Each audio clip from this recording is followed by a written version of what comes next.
श्री गुरु ब्रह्मा महिमालेक शरण। श्री गुरु ब्रह्मा महिमालेक शरण। श्री गुरु ब्रह्मा महिमालेक शरण। गुरु कृपा यूट्यूब चैनल तरफरु आपण मानकु स्वागत जनाई आरंभ करने को जाउछि 2025 मसीहा सेप्टेम्बर मासरे मासिक राशिफल। एही राशिफल आरंभ करने पूर्वरु आपण मानकु मोर विशेष अनुरोध, जेउ माने प्रथम करी आमर एही चैनल को आसिछंती सेमाने गोटिए सब्सक्राइब करंतु ओ पाखरे आसुथिबा बेल आइकन को दबाई दियंतु, जहा द्वारा कि आमर जेउ समय रे वीडियो अपलोड हेबो सर्वप्रथमे आपणक पाखरे पहुंची पारिबो। आपण मानकु एही ठारे मु कहि रखुची, जेउ मानकर विवाह विलंब हेलानी, बहु चेष्टा करी सेमानकर विवाह होई पारु नाही, किंबा कौनसी ठारे आपण चाकरी करी मध्य हैरान हेउछंती, चाकरी सकाशे आपण बारंबार चेष्टा करी मध्य फेल हेउछंती, सेमानकर जन्म तारीख, जन्म समय ओ जन्म स्थान निम्न रे जेउ मेल आईडी दिया जाइछि सेई मेल आईडी रे ताहा प्रेरण करंतु। आम्बे ताहा गणना करी आपण मानकु जणाई देबु। आसंतु एबे जानिबा 2025 मसीहा सेप्टेम्बर मासरे मेष राशि रो मासिक राशिफल। मेष राशि सकाशे मास आरंभरु ही शुभ फल प्राप्ति हेबो। मेष राशि रो अधिपति हेले मंगल महाग्रह होइतिबा सत्वे रवि महाग्रह मेष राशि रे उच्चतम ग्रह।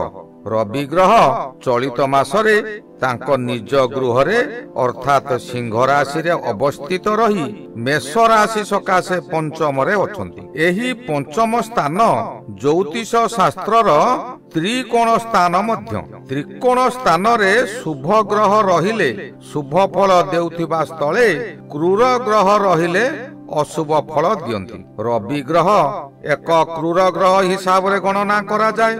रवि ग्रह एकाकी जेउ राशि रे विराजमान करुथांती सेही राशि रो जेतेबेले प्रथमार्ध पार होई द्वितीयार्ध रे प्रवेश करंती से समय रे प्रत्येक अशुभ फलर विपरीत फल प्रदान करंती। एणु मेष राशि सकाशे शुभ फल मान देबे। पूर्वरु आपण जेउ कार्य रे हाथ देई सफल होई पारु नथिले एही मासरे निश्चय ताहा सफल हेबो। पूर्वरु बहु मानसिक पीड़ा आपण भोगुथिले, एबे ताहा धीरे धीरे समाधान हेबो। आपणकर जदि कोर्ट रे कोनोसी केस चालुथिला ताहा आपणक विपक्ष रे जाउथिला, एबे सेही केस पलटि जिवो ओ आपणक सपक्ष रे जिवो। एही केस को आपणकर जणे पुराना बंधुंक द्वारा आपणक सपक्ष रे नै जिवे। सिंह राशि रे रवि थिबा समय रे प्राय रवि ग्रहंकर शक्ति प्रबल थाए।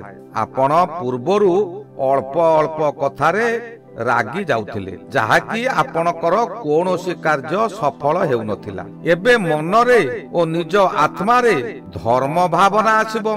आपण शांत थिबा कारणरु प्रत्येक कार्य रे आपण विजय लाभ करिवे। सेप्टेम्बर 17 तारिख ठारू रवि ग्रह कन्या राशि को गोचर रे जाई मेष राशि सकाशे अधिक शक्तिशाली हेबे। कन्या राशि को रवि जिबा परे शनिकर सप्तम दृष्टि रवि उपरे रहिबो। रवि शनि परस्पर सप्तम दृष्टि परस्पर उपरे निक्षेप करिवे। रवि शनि हेले पिता पुत्र, पिता पुत्र होइतिबारु उभयंक शक्ति रे आपण बलवान हेबे। जेपरि रात्रि रो घोर अंधकार मध्य रे अस्तव्यस्त हेउथिबा जीव सकाळर अरुण उदय परे चल चंचल होई उठे, सेहिपरि मेष राशि व्यक्ति माने चल चंचल होई प्रत्येक कार्य रे आगबहर होई उठिबे। षष्ठ रवि जीव को वरदान सदृश फल दिए।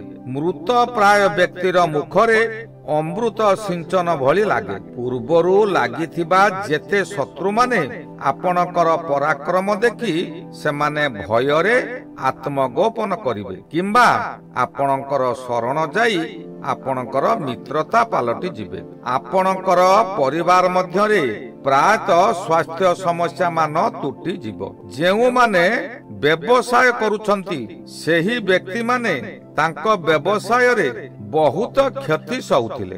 ଏହି ସମୟରେ ସେ ସମସ୍ତ କ୍ଷତି ଭରଣା ହୋଇ ଆପଣଙ୍କର ଅଧିକ ଲାଭବାନ ହେବ। ଆପଣ ଜାଣି ରଖିବା ଉଚିତ ଯେ ଗ୍ରାହକ ଯେଉଁଠାରେ ଟଙ୍କାଟିଏ କମ ପାଇଥାନ୍ତି ସେହିଠାରେ ଭିଡ଼ ଲଗାନ୍ତି। ଆପଣଙ୍କର ବ୍ୟବସାୟରେ ଆପଣ କିଛି ରିହାତି ଦିଅନ୍ତୁ, ଗ୍ରାହକ ମାନଙ୍କ ମନ ଜିତିଥାନ୍ତୁ। ଏବେ ବ୍ୟବସାୟ ବୃଦ୍ଧି ହେବା ସହିତ ଭବିଷ୍ୟତରେ ମଧ୍ୟ ସେହି ଗ୍ରାହକ ଆପଣଙ୍କ ବ୍ୟତୀତ ଅନ୍ୟ କାହା ପାଖକୁ ଯିବେ ନାହିଁ। ଆପଣଙ୍କର ବ୍ୟବସାୟ ଏବେଠାରୁ ନୂତନତ୍ୱ ଜୀବନ ଦାନ ପାଇବ। ଏହା ସହିତ ଆପଣଙ୍କର ନୂତନ କିଛି ବ୍ୟବସାୟ ମଧ୍ୟ ଆରମ୍ଭ କରିପାରନ୍ତି। ଯେଉଁମାନେ ଚାକିରି କରିଛନ୍ତି, ଆପଣ ଜଣେ ତଳିଆ କର୍ମଚାରୀ, ଆପଣଙ୍କର ଉପରିସ୍ଥ କର୍ମଚାରୀ ମାନେ ଆପଣଙ୍କୁ ହଇରାଣ ହରକତ କରୁଛନ୍ତି। ଏହି ସମୟରେ ସେହି ଅଫିସର ଉଚ୍ଚ କର୍ତ୍ତୃପକ୍ଷଙ୍କ କୃପା ଦୃଷ୍ଟି ଆପଣଙ୍କ ଉପରେ ରହିବ, ଯାହା ଦ୍ୱାରା କି ଆପଣଙ୍କୁ ତାଙ୍କ ଚ୍ୟାମ୍ବରରେ କାର୍ଯ୍ୟ ଦେଇପାରନ୍ତି। ଆପଣଙ୍କର ଏହି ସମୟରେ ବେତନ ବୃଦ୍ଧି ମଧ୍ୟ ହେବ। ଯେଉଁମାନେ ପୂର୍ବରୁ ଆପଣଙ୍କୁ ହଇରାଣ ହରକତ କରୁଥିଲେ ସେମାନେ ଭୟରେ ଆପଣଙ୍କର ଶରଣାପନ୍ନ ହେବେ। ଆପଣ ନିଜକୁ ନିଜେ ଗୌରବାନ୍ୱିତ ମନିବେ। ଆପଣଙ୍କର ଚାଲିଚଳନରେ ସମସ୍ତ ପରିବର୍ତ୍ତନ ହୋଇଯିବ। କିନ୍ତୁ ମନେ ରଖିବା ଉଚିତ ଯେ ଶନିଦେବଙ୍କର ସପ୍ତମ ଦୃଷ୍ଟି ରବି ଉପରେ ଅଛି। ଶନିଦେବ ଆପଣଙ୍କୁ ବିପଦରେ ପକାଇ ଦେଇପାରନ୍ତି। ଶନିଦେବ ଥରେ କୋପ କଲେ ତାଙ୍କ କୋପ ଶାନ୍ତ କରିବା ବହୁ କଷ୍ଟକର ହୋଇପଡେ। ମେଷ ରାଶି ସକାଶେ ଏକାଦଶ ଅଧିପତି ହେଉଛି ବାଧକ ଗ୍ରହ। ସେ ପୁଣି ଦ୍ୱାଦଶରେ ଭ୍ରମଣ କରୁଛନ୍ତି। ଏହି ସମୟରେ ଶନି 7.5ର ପ୍ରଥମ ଚରଣ। ଶନି ଏବେ ଦ୍ୱାଦଶରେ ବକ୍ରି ଅଛନ୍ତି, ପୁଣି ନିଜ ଜନ୍ମ ନକ୍ଷତ୍ର ଉତ୍ତର ଭାଦ୍ରରେ ଅଛନ୍ତି। ଶନିଙ୍କର ବକ୍ରି ଦୃଷ୍ଟି ଶୁଭ ସ୍ଥଳେ ଶୁଭ ହେଉଥିବା ବେଳେ ଅଶୁଭ ସମୟରେ ଅତି ଅଶୁଭ ଫଳ ଦିଅନ୍ତି। ଆପଣଙ୍କର ଗର୍ବ ଅହଙ୍କାର ଆଣିଲେ ଶନି କେବେ ହେଲେ ଛାଡ଼ିବେ ନାହିଁ। ଶନି ହେଲେ ଚାକର ପ୍ରକୃତି ଓ ଛୋଟା ଲୋକର ଅଧିକାରୀ। ଏଣୁ ଆପଣଙ୍କ ଠାରୁ ତଳେ ଥିବା କର୍ମଚାରୀଙ୍କ ଦ୍ୱାରା ସେ ଦଣ୍ଡ ଦିଆ କରାଇବେ। ପ୍ରତି କଥାରେ ଅପମାନ ଅପଦସ୍ତ କରାଇବେ। ଆପଣ ଯଦି ବ୍ୟବସାୟ କରୁଛନ୍ତି ତେବେ ଆପଣଙ୍କର ବ୍ୟବସାୟ କେନ୍ଦ୍ରରେ ଥିବା କର୍ମଚାରୀ ମାନେ ଆପଣଙ୍କୁ ବିପଦରେ ପକାଇଦେବେ। ଅତି ଦରକାରୀ ଜିନିଷ ଚୋରି ମଧ୍ୟ ହୋଇଯିବ। ଆପଣ ସନ୍ଦେହ କରି ଉପରିସ୍ଥ ଅଫିସରଙ୍କୁ ଜଣାଇବେ, କିନ୍ତୁ କୌଣସି ପ୍ରମାଣ ନଥିବାରୁ ଆପଣ ଅପଦସ୍ତ ହେବେ। ଶନି ଯେଉଁ ସମୟରେ ଅଶୁଭରେ ଥାନ୍ତି କିମ୍ବା ଶନି 7.5 ଥାଏ, ସେହି ସମୟରେ ଭୌତିକ ବାଧା ବହୁତ ଆସେ। ଅସମ୍ଭବ କାର୍ଯ୍ୟମାନ ସମ୍ଭବ ହୋଇଯାଏ। ଦ୍ୱିତୀୟବାର ଯଦି ଏହିପରି କରିବେ ଆପଣଙ୍କର ଚାକିରି ଚାଲି ଯାଇପାରେ। ବ୍ୟବସାୟ କରୁଥିବା ବ୍ୟକ୍ତିମାନଙ୍କର ମୂଳଧନ ମଧ୍ୟ ବୁଡି ଯାଇପାରେ। ପ୍ରେମ ବ୍ୟାପାରରେ ଆପଣ ଜେଲ ଦଣ୍ଡ ଭୋଗି ପାରନ୍ତି। ଶୁକ୍ର ଗ୍ରହ ହେଉଛି ସୌକିନୀ ଗ୍ରହ, ଯାହାକି ପୂର୍ବରୁ ଆପଣ କଳ୍ପନା କରି ନଥିଲେ। ଏହି ସମୟରେ ତାହା ଘଟିଯିବ। ଆପଣଙ୍କ ହାତରେ ଅର୍ଥ ଭରପୁର ରହିବ ସତ, କିନ୍ତୁ ସୌକିନୀରେ ତାହା ଖର୍ଚ୍ଚ କରାଇବେ। ଆପଣ ଯେଉଁ କାର୍ଯ୍ୟରେ ହାତ ଦେବେ ତାହା ଖୁସିରେ ଖୁସିରେ ହୋଇଯିବ, କିନ୍ତୁ ସାବଧାନ ରହିଥିବେ। ଅଧର୍ମ ବାଟକୁ ଯିବେ ନାହିଁ। ଅଧର୍ମ କାର୍ଯ୍ୟ କରି କୌଣସି କାର୍ଯ୍ୟ କରିବାକୁ ଇଚ୍ଛା ପ୍ରକାଶ କରିବେ ନାହିଁ। ରାହୁ ଗ୍ରହ ମଧ୍ୟ ମେଷ ରାଶି ସକାଶେ ଏକାଦଶରେ ଅଛନ୍ତି। ଆପଣଙ୍କର ଆୟକୁ ରାହୁ ପ୍ରଥମେ ବହୁତ ବୃଦ୍ଧି କରାଇଦେବ, ଯାହାକୁ କି କେହି ମଧ୍ୟ ରୋକି ପାରିବେ ନାହିଁ। କିନ୍ତୁ ବିଭିନ୍ନ ମହଲରୁ ଆପଣଙ୍କୁ ପ୍ରଶଂସା ମିଳିବ ଓ ନିନ୍ଦା ମଧ୍ୟ ମିଳିବ। ଯେଉଁମାନେ ବହୁ ଦିନରୁ ବିବାହ କରିପାରି ନାହାନ୍ତି, ବାରମ୍ବାର ସେମାନଙ୍କର ବିବାହ ପ୍ରସ୍ତାବ ଭାଙ୍ଗି ଯାଉଛି। ସେମାନଙ୍କର ବିବାହ ପ୍ରସ୍ତାବ ଆସି ବିବାହ ଭାଙ୍ଗି ଯାଉଛି, ବିବାହ ହୋଇପାରୁନାହିଁ। बयस बहुत हो गलानी सेमाने यही समय रे शुक्र और राहुंकर प्रतिकार करंतु और शनिकर मध्य प्रतिकार करंतु। शनिकर प्रतिकार सकाशे आपण छोटा व्यक्ति और राहुंक निमंते कुष्ठ रोगी मानंकु मिठा परटा खाइबा को दियंतु। मिठा परटा खाइबा को देले शनि और राहु शांति हेबे, आपण को बहु दिगरु उन्नति कराइबे। बुध ग्रह यही समय रे पंचम रे अछंती। पंचम बुध जदियो अशुभ फल दियंती तथापि रवि सहित थिबारु बुधादित्य जोग सृष्टि हेउची।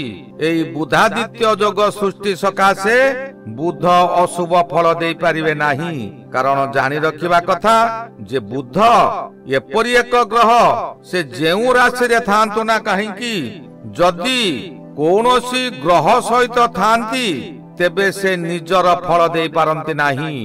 रवि सहित थिबारु रविर शुभ फल को बुध देबे।